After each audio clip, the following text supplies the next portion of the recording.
Okay, this video was requested by Broken Finger Gaming. I think it'll be a good one for a lot of people.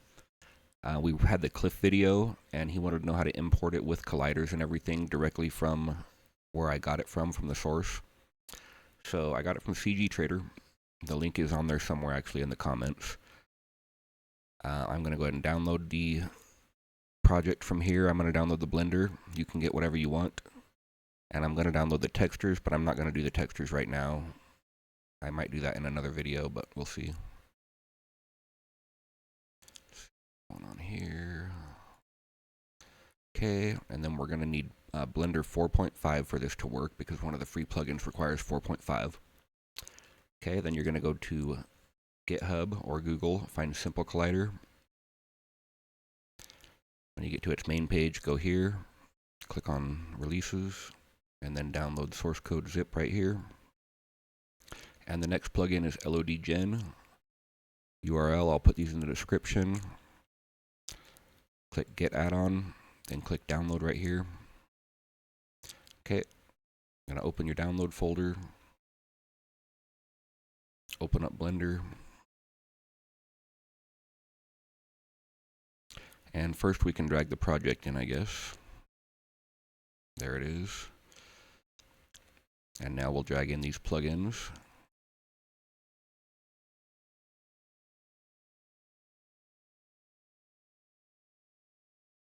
Okay, it's added them right here, Simple Collider, and this Create tab is the LOD one. Okay, so first thing we're going to do is just select it. I'm going to rename it the proper name.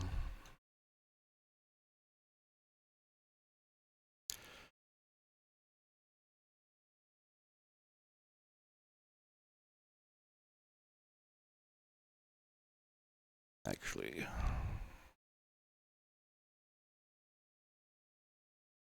okay. So now you're going to open up your Simple Collider tab right here. Select your mesh.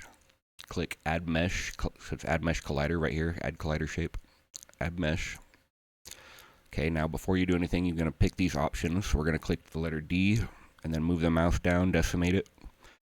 And you can change this afterwards, so don't worry about it too much. But, and I clicked there, so I'm actually going to undo this real quick.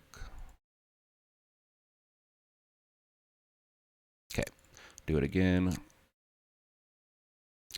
Decimate. And then instead of clicking, you need to press D again to turn off decimate. So I'll just do that. I'll change it again later. I hit J for join primitives. And I think everything else is fine. Okay, then you click.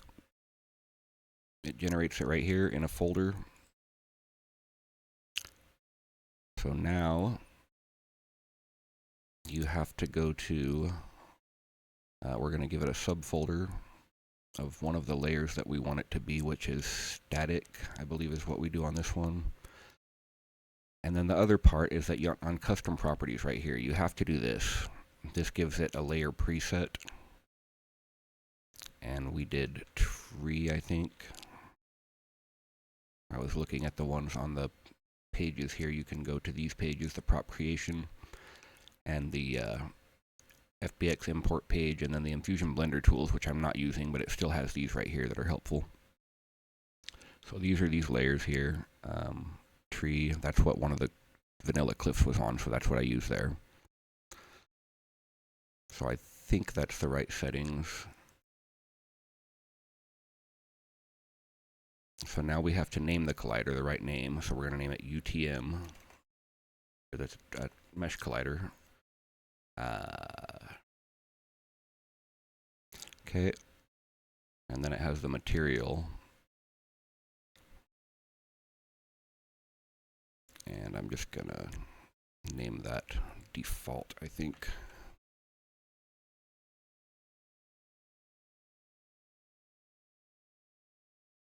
Okay. So make sure you have the, and we're going to put that in there actually too, there. Okay. So make sure you have the custom properties down here. That's showing there. Okay. Now we're going to select all, Oh, actually, we're going to make our LODs too. So go to your source file, go to Create tab, click the plus. You have to add the mesh into here for it to do it.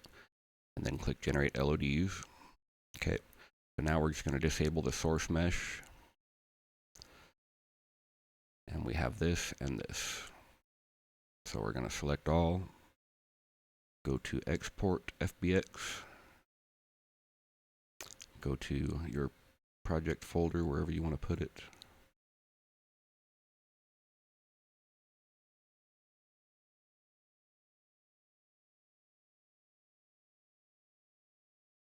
And then you want to check these. And then you have to check custom properties right here, or else it will not work. Export. Let's go into our project and find it. Register and import. It'll generate these. Okay, now we've got a XOB. There we go. Okay. Now you can go to the XOB settings. If you look right here, it's got a thing on it. That's because we haven't set it up yet. It won't work. We have to go to import settings and go here and give it a layer. So we could do rock or whatever. I'm just going to do tree. Actually, we'll do rock, whatever. And then it has default game material already because I put that. If it wasn't there, you can go here and you can put whatever game material you want. I mean, it doesn't have to be that, but there's a bunch of them.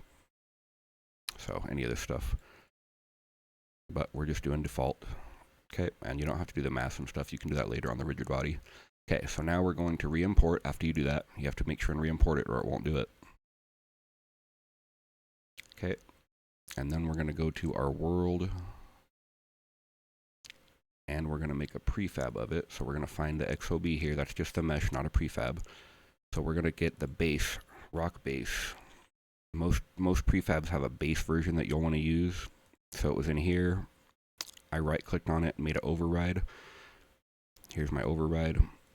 So this one you never change. You just leave that plain so that you can make new ones off of it. Okay, so we drag it out here. Now we're going to add a mesh to it, which I'm not sure why this base doesn't have a mesh object on it already. Most of them do. We're going to select the mesh here. Find the XOB. Okay.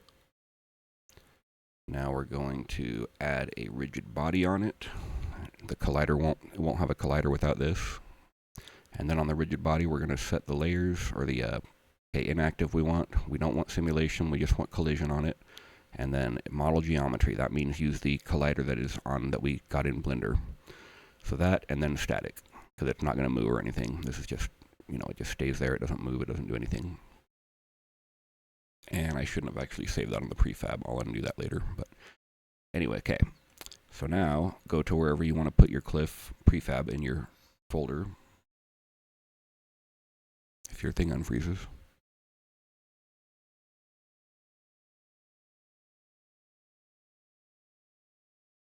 What the?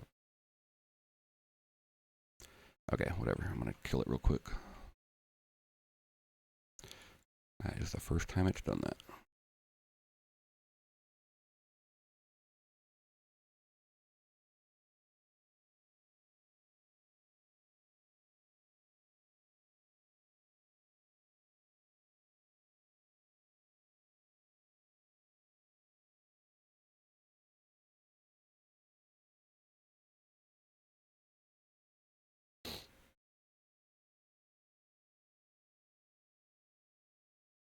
All right.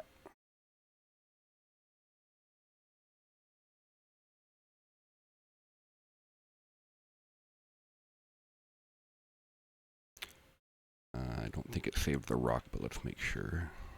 Nope. Okay. So we're going to go back and do the same thing again.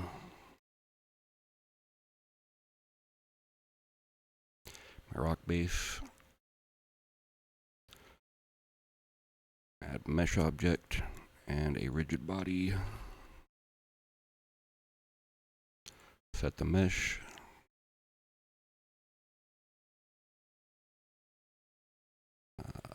Wait, I don't want that.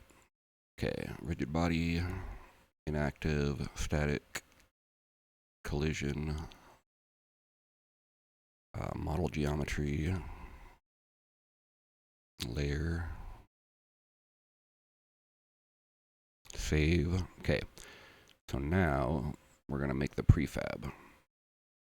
So I have it in here, environment, cliffs is where I'm going to put it. So now you'll drag this into here, and this will make a new version. So this won't touch the original rock-based prefab. Name it whatever we want to name it. Okay, so now the rock-based prefab is still out here. You can either delete it and drag this one in, or you can push Control-K to replace prefab. And do that. So now it's using our, right here. Now it's using our actual prefab, and it won't affect the base one. Okay, so now we're going to go back to the mesh and check if the import settings, or if the collider's working. See, now it's gone, the little warning sign. So it's got that, it's got that. Okay, so we're going to go back to our world and give it a test.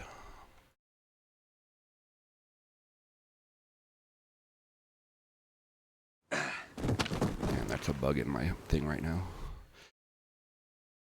In my spawning. Two of the guys spawn and they spawn on top of each other and kill each other. But the second time it works. Okay, there you go. And see, it's a perfect collider.